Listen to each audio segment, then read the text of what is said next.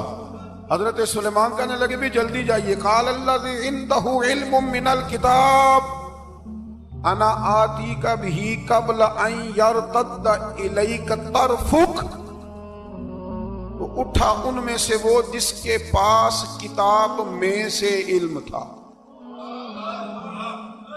ساری کتاب کا بھی نہیں، علم من الکتاب، کتاب، وہ اٹھے جن کے پاس کتاب میں سے علم تھا، تو وہ اٹھ کے کہنے لگے حضور میں لے آؤں گا، کب؟ آپ کے آنکھ جھپکنے سے، آنکھ جھپکنے سے، بندہ تھا جن تھا، جن کی تو بات مانی نہیں انہوں نے، کیا کہا؟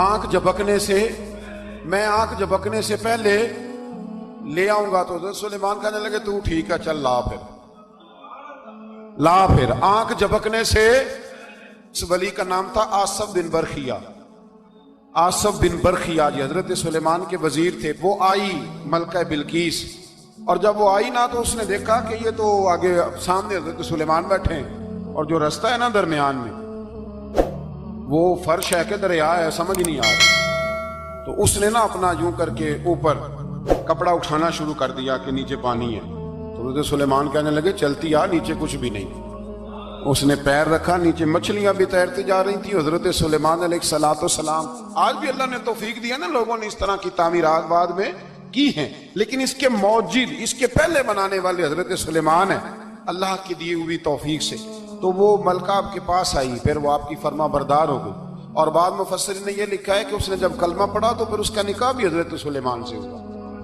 یہ بھی بعض لوگوں نے لکھا ہے۔ تو اس سارے واقعے کو قرآن مجید نے بیان